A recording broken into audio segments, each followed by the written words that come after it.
Hello and welcome to the Bigger Than Us podcast. I'm your host, Raj Daniels, and today I'd like to welcome Peter Kelly-Detwiler to the show. Peter has 30 years of experience in the electric energy arena.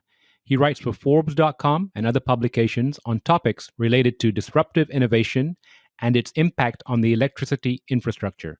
He also provides strategic advice to clients and investors, helping them to navigate this transitional period. Peter, how are you doing today? Just fine, thanks. Peter, thank you so much for joining us today. I'd like to start the show off with something interesting about my guest that many people wouldn't know about you. So you have the floor. Okay, there are not many people that I know that have eaten 2.2 pounds of camel's meat in one sitting. We have to dig deeper. Please explain. I worked for USAID in Mogadishu, Somalia, and I worked in the northern desert I was only supposed to be up there for a week working with a team of French agronomists in 1985 in a plane that wasn't sanctioned for flying by the U.S. Embassy. And it didn't come for us because of mechanical difficulties. So I was left in the desert, right on the tip of the Horn of Africa, eating spaghetti with maggots in it, and never drank water cooler than 100 degrees for those 2 weeks. And when I finally got back to Mogadishu, I raced to the house that I was house sitting in, and the only thing I had left in the freezer was a kilo of camel's meat that I'd bought in the market before I left. So I boiled and ate the whole thing. And if you want to know what it tastes like, think of beef-flavored chewing gum that you can almost never chew to the point of digestion. So that's interesting you share that because although I've never had camel meat, my family originates in Uganda and Kenya. And so I grew up in London and I took many trips back to East Africa. And every once in a while we'll do road trips and there would be these little stands on the sides of the road, selling some kind of meat, not exactly sure what it was, but it had this very, like you said, chewy and gamey taste to it.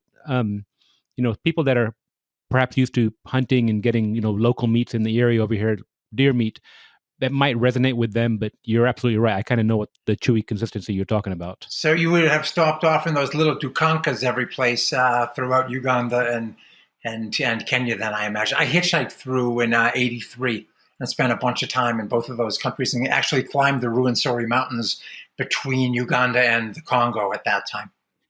So you know exactly the kind of stops I'm talking about. Almost like little shanty shacks on the side of the road. Yeah. And we would go by bus or by car. And, when the bus pulls up, these traders, if you will, rush up to the bus and they start selling you all these different kind of products. But you're not quite sure what you're getting, but you're getting something. Oh, I'm quite familiar with that. In fact, when I was there, I had to be not physically involved with, but watching them slaughter a cow. I was there for Christmas and New Year's in Uganda, '83, '84. And I actually had to, in the local village with the local headsman, make a impromptu speech about U.S.-Ugandan relations, completely unsanctioned, but put on the spot, with plenty of Nile beer to accompany it. So I remember my dad and his friends back in Kenya used to drink a beer called Tusker. Oh, yeah. So, very familiar. That's really interesting, Peter. So, Peter, tell me about your current endeavor. What are you working on right now? Yeah, so I was head of demand response for Constellation Energy through 2012 and connected about 1,700 megawatts of assets with a fantastic team of people so that we could essentially create a virtual power plant and turn things on and off. And then we got bought by Exelon. They didn't want a virtual power plant. And my goal after that was to figure out how this whole constellation of technologies and regulatory policies and carbon drivers, et cetera, were going to create the grid of the future. It was pretty obvious back then that something was stirring, but how it was all going to emerge was still somewhat unknown. And I thought that the best way to do that was to try and become one of the communicators. This thing is going to involve, $50 trillion worth of global investment between now and 2050, according to Morgan Stanley, to decarbonize the economy. And this industry has very few storytellers. So what I've kind of fallen into is being one of those people who sifts through a rather inordinate amount of information on a daily basis. It takes me 2 to 3 hours a day to read it, and then make sense of it for my clients so that they know what's going on. So can you kind of put a timestamp on when you had that realization? Yeah, I mean, back in the around 2005, I was already working to try and integrate, for example, lighting into commodity contracts and bundle everything together. And you could already start to see then that something was going to happen. But once the solar thing really started to kick off, and that was about 10 years ago that we started to see any volumes of rooftop solar coming in, then third party financing, so on. Then you could start to see, okay, something is probably afoot here. The question was going to be, was it really afoot? How fast could it scale? Was it going to be able to displace conventional generation? And lo and behold, it's gone a lot faster than almost anybody would have predicted. So what do you say, about 5-7 years now, maybe 9? I'd say about a decade. About a decade. Yeah. So you said it's grown faster than anyone predicted. How much faster do you feel like it's grown?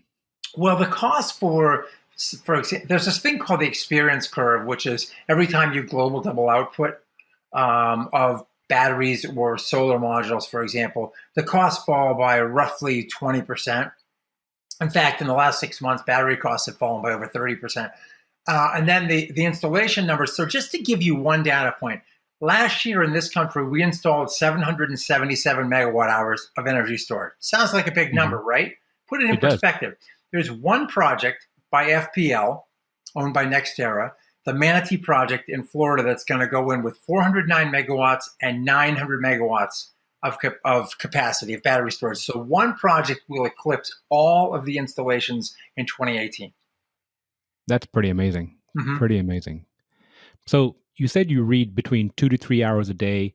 What are you doing with this reading and this information that you're gathering? So I read 22 newsletters.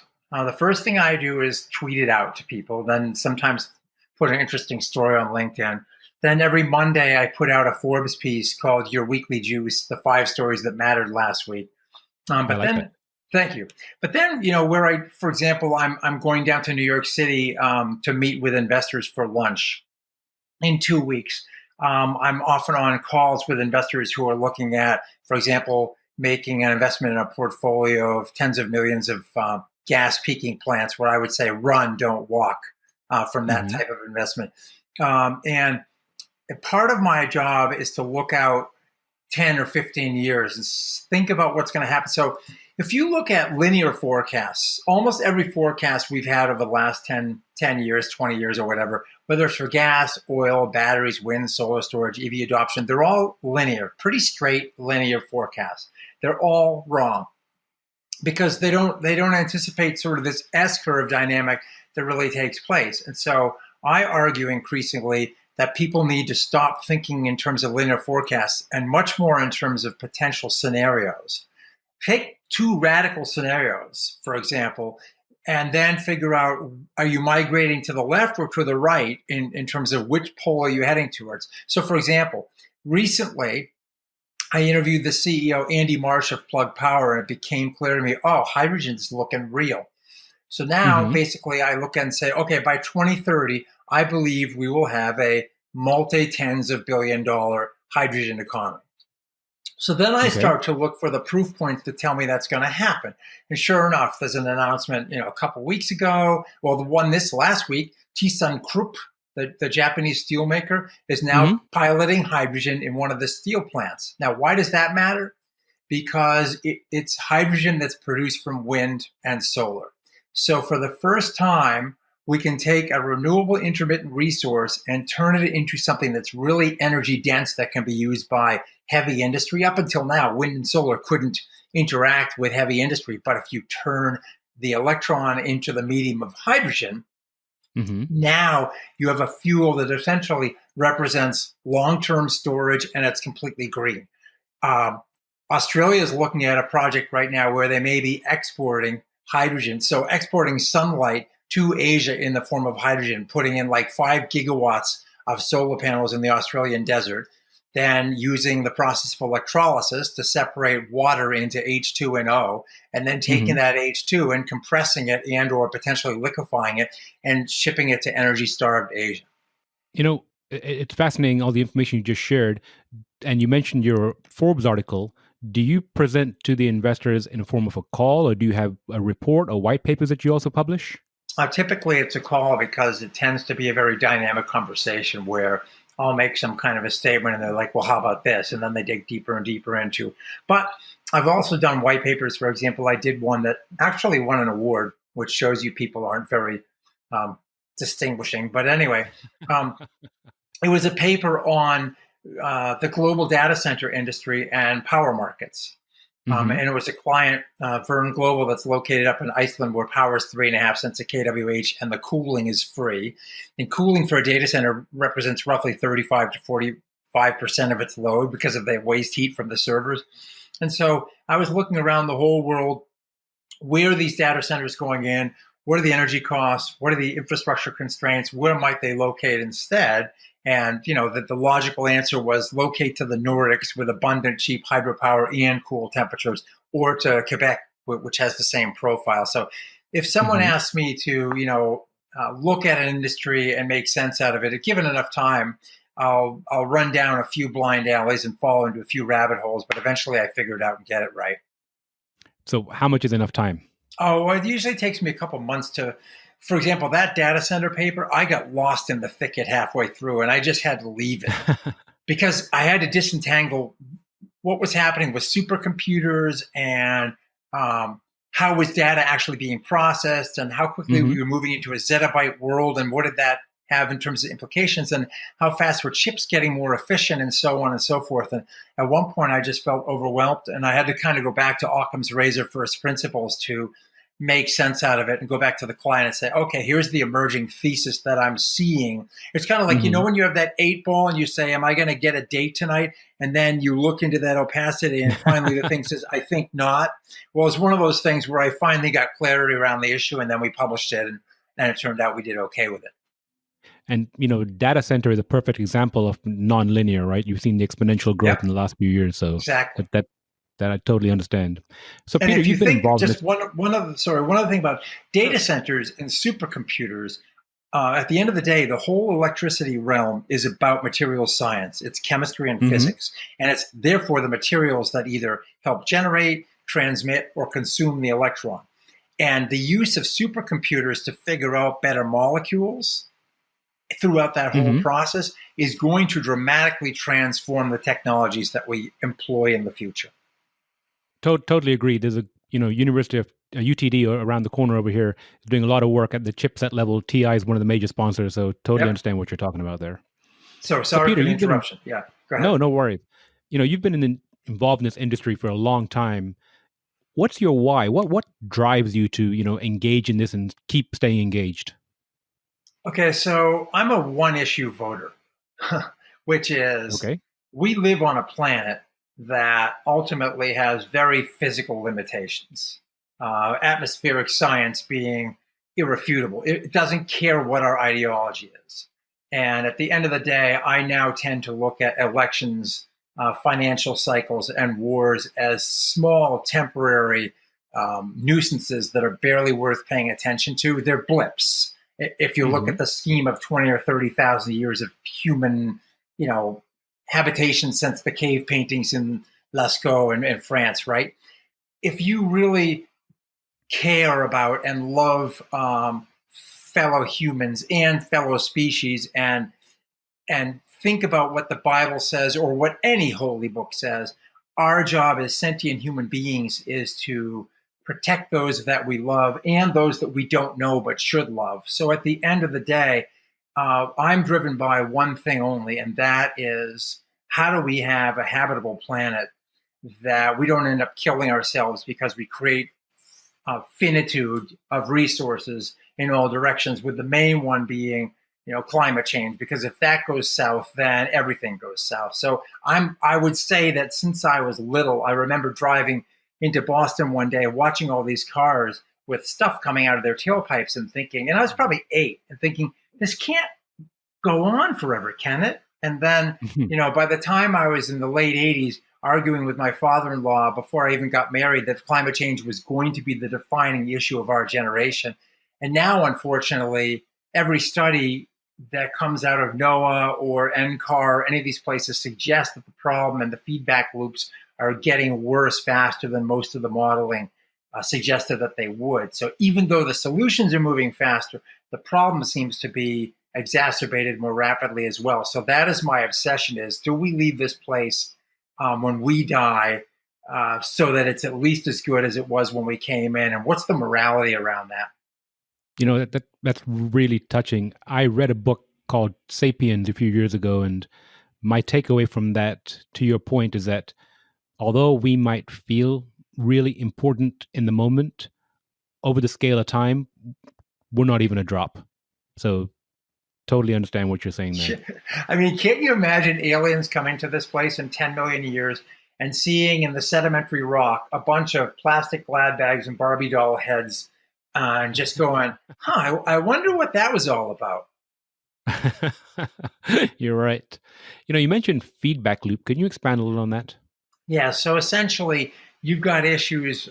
So if you think about the planet as a finely balanced and finely tuned mechanism, the Gaia hypothesis, if you will, that Mm-hmm. Lovelock sort of coined, you've got things like, for example, the oceans, which absorb a lot of heat and CO2. It's one reason we have increased ocean acidification, is because it absorbed a lot of the CO2. At some point, that stops happening, and then things change. But even more importantly, in terms of a positive feedback loop, which has negative consequences, look at the tundra, Mm-hmm. where there's a lot of CH4, methane locked up in the northern tundras, Siberia, northern Canada, and the boreal forests, etc. And what we're starting to see is that the permafrost is melting faster than we thought, releasing more CH4 into the environment. And methane is approximately 23 to 25 times more effective at trapping sunlight's heat than CO2 is. So now potentially you have this massive engine which accelerates the warming of the planet, which then creates glaciers moving more quickly, turning into water more quickly. And we're starting to Mm-hmm. understand that it's not the surface of the glacier that's doing a lot of this. It's below the glacier where there's slippage, which is causing increased amount of melting. And so we still poorly understand this entire linked thing that we live on, but we are starting to see some of these positive feedback loops, which may be accelerating the problem faster than we thought. Got you. So you mentioned hydrogen earlier. Are there any particular technologies that you're excited about right now? Yeah, I mean, so certainly, first of all, I think batteries are getting really well along. There was an announcement from the company Tesla, Nikola, which is a competitor to Tesla. In fact, there was a great headline: Nikola sues Tesla. It'd be like Thomas sues Edison, right? But anyway, Nikola announced the other day that they now have a new battery technology they're going to roll out next year that's about twice the current, so 500 watts per kilogram, which, if you can get those kind of densities, means you get a ton more range for the same weight in your truck or your car. So I'm pretty bullish on, even if that one doesn't come to fruition, you can see there's work going on in the anodes, the cathodes, the separators, everywhere, because it's a multi tens of billions of dollar business. There's too much money there not for it to get better. And it's still a very immature technology. And then, yeah, I look at the hydrogen thing and the fuel cells and the possibility to take that simple molecule and deploy it in all kinds of ways, or essentially turning the electron into hydrogen as a storage medium, if you will, to move green power around the planet. And that's still going to take, 10 or 15 years to get to scale. But based on some of the sizes of the projects I see, the real critical piece of it is how quickly can we get the electrolyzers at scale. So this is just like batteries or panels. If we throw more money at it at the same time we're doing research, with both storage and solar panels, two things happen at the same time. One, you get the economies of scale from a supply chain that gets brutally efficient and squeezes out all the inefficiencies. And two, the technology itself is getting better at the same time because of material science and advances and breakthroughs all the way across. In panels, it's half-cut cells, it's shingling, it's a whole host of new technologies, it's bifacial, et cetera. And with batteries, it's all the things I mentioned. So if we can see the same sort of thing happen with electrolysis, and there was just an announcement last week from one of the Texas universities that they just figured out a much lower cost process to achieve electrolysis. Again, if we see some of these breakthroughs happen, it will accelerate the global energy transformation. What I'm also excited about seeing are companies like ExxonMobil not posting profits and showing that relative to the S&P, they're sucking wind because money will move away. I think, for example, I look at this Aramco IPO, which could be the largest one in history, and think, yeah, it looks good today. 10 years, 15 years from now, you're going to have regretted making that investment decision if you're still in it. So, Peter, you're so well read and well informed. Have you ever considered synthesizing your information into a book? Oh, that's a leading question, Raj. I expect Monday or Tuesday to have the contract with Prometheus Books, which is a subsidiary of Globe Pequot. And so the first initial run is going to be 5,000. It's 350-page hardcover with color pictures in it, and it's probably going to be called The Energy Switch.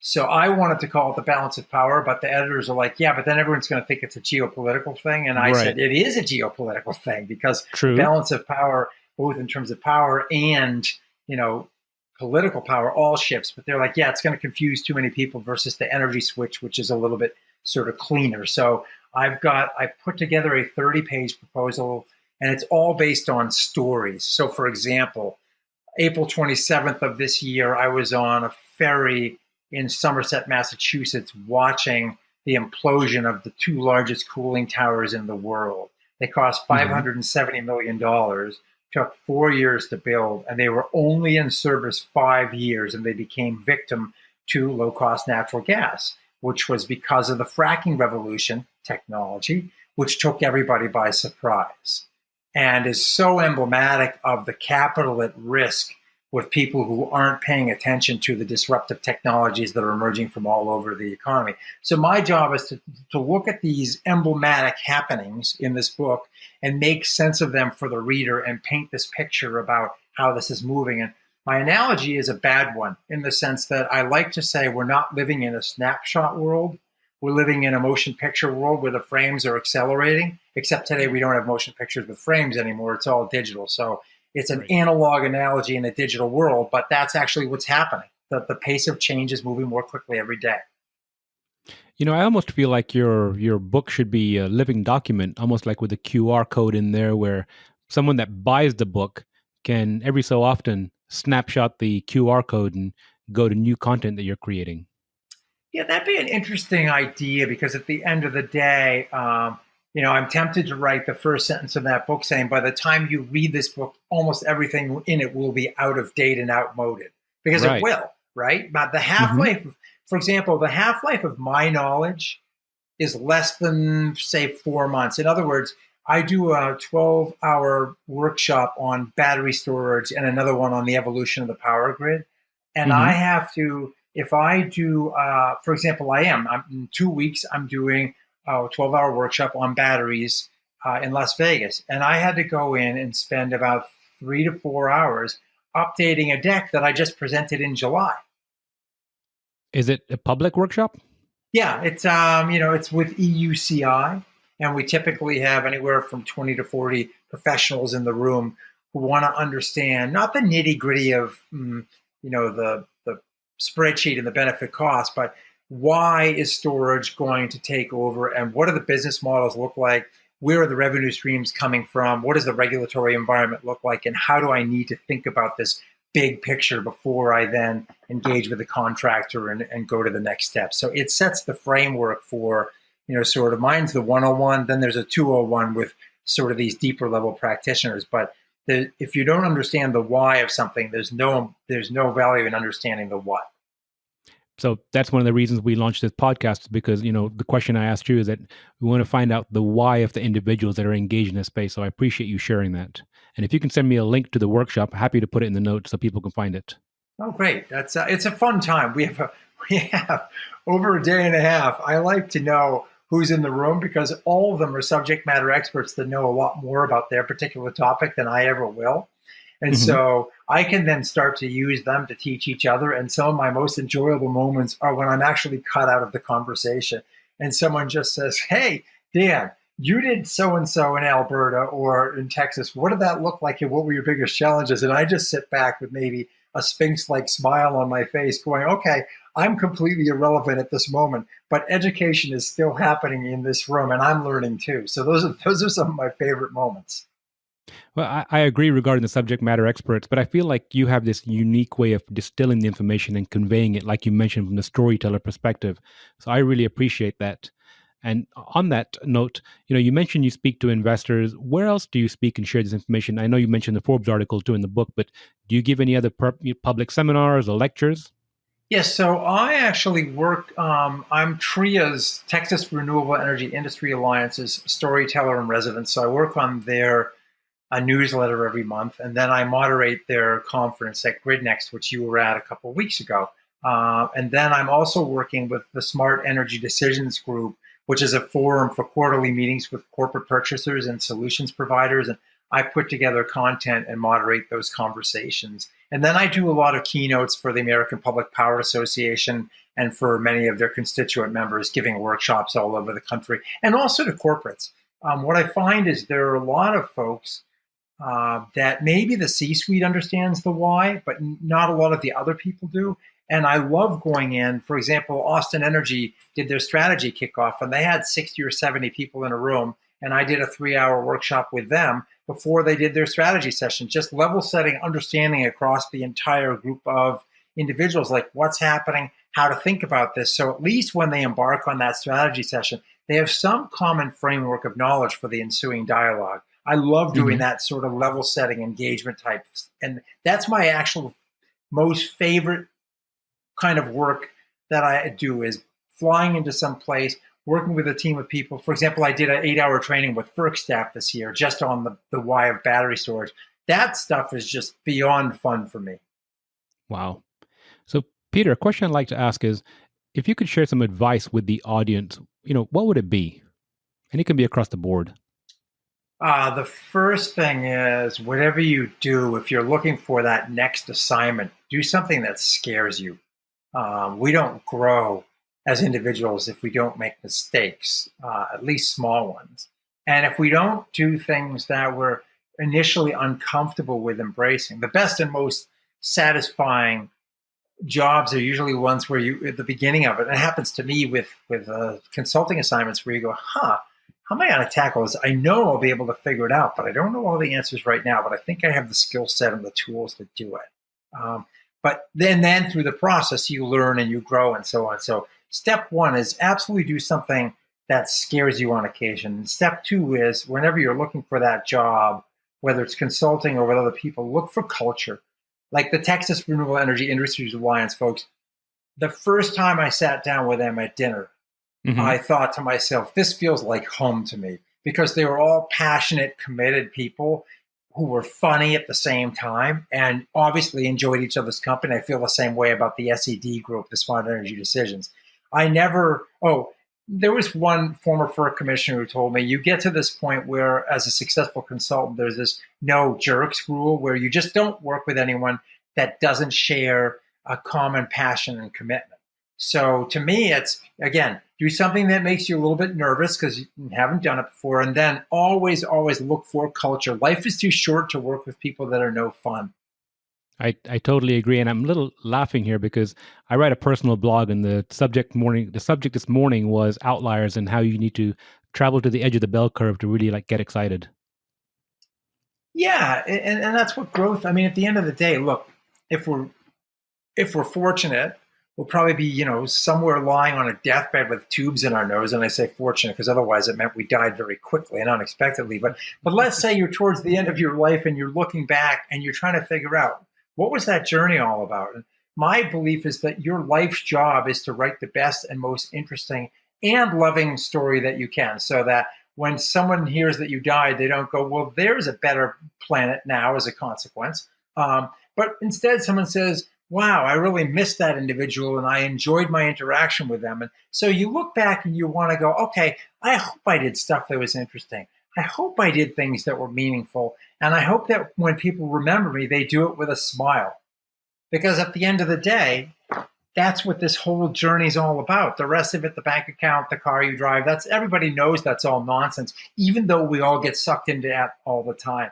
So really thinking about, I love the phrase that you should be always thinking about writing your obituary in the present, because it Mm-hmm. kind of brings you back to what's important in your life. Peter, totally agree. And I want to tell you, this interaction has been thoroughly enjoyable. Usually, when I end the podcast with my guests, I say, I'll follow up with you in a few years to kind of see where you are. But I almost feel like with you, and you mentioned the half life of information, I want to, follow up with you quarterly or at least biannually to see what your thoughts are on the industry if you'd be open to it. Oh, I would absolutely love the conversation. It's been a pleasure, and I've enjoyed our interactions to date, and hope we can keep doing it. Well, Peter, thank you so much again for your time today. And like I said, I'll be sure to check in like within the quarter and see where you are. All right. Thank you very much. I much appreciated the opportunity. Thank you.